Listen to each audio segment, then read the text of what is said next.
Welcome to the High School Huddle on the Dodge Sports Desk at Opubco Studios.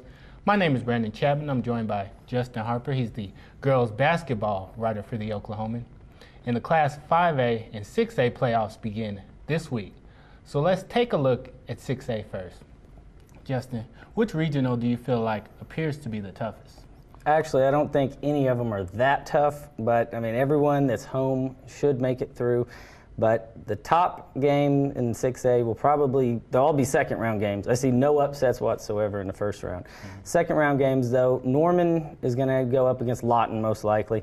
And while Lawton's not in Norman's class as a team, they have Kendra Suttles, who's one of the best players in the state. Anytime you have a 6'3" girl that can score 30 points, you have a chance. So that'll be one to watch.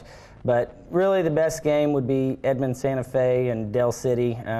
The regional's at Del City. Del City is a much better team, but Santa Fe's been in the state tournament a lot. They have some history. They have some decent players. Blessing, Uba, so they could make a game of it, but I would be stunned if either one of those teams pulled the upset. Do you see any potential upsets at all this weekend? Well, if I had to pick one, it would be PC North over Edmond Memorial, but I'm not sure if that's really an upset. In the rankings, Edmond Memorial's ranked higher, and the regional is at Edmond Memorial.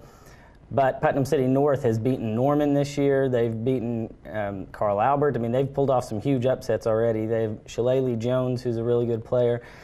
They spent some time up in the top 10 in the rankings, so I'm not sure if that would be an upset other than the fact that it's being played at Edmond Memorial. But as far as the bracket goes, it would be an upset, but it wouldn't surprise anybody.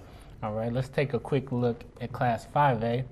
When you look at 5A, which regional appears the toughest there? Again, I see no possibilities for upsets in the first round for sure. In the second round, the best matchup I see in terms of just decent teams is Tulsa Washington against Bixby. Now, I don't for one second think that Tulsa Washington could lose. They're undefeated and they're the defending state champs. They have all the best players. But Bixby has a great history. Bixby's always been good. They've been to the state tournament a lot of times. They're not where they usually are, but they'll put up a fight. It should make for a good game, but no chance do I see Tulsa Washington losing. Okay. Well, is there any first-round matchup that you would suggest somebody just go out to watch because you think it might be competitive? Yeah, definitely. McAllister versus Tulsa Edison should be good because J.C. Bigham is McAllister's best player. She averages in the 20s. She's one of the best players in the state, but no one hears about her because she goes to McAllister. Tulsa Edison is going to be the home team. They've had a better season statistically, but like I said, with Kendra Suttles, they have J.C. Bigham. Anytime you have that superstar player, you have a chance. So that'd be the top first-round game in 5A. All right, when you just kind of look at all the matchups this weekend and all the potential matchups this weekend, is there any potential for an upset at all?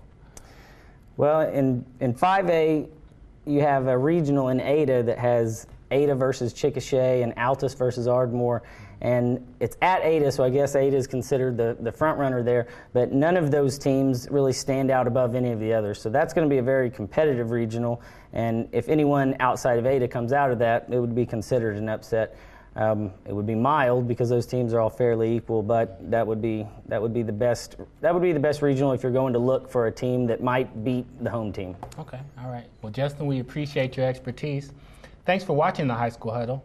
We'll be back next week on the Dodge Sports Desk as we continue to provide the best high school coverage in the state.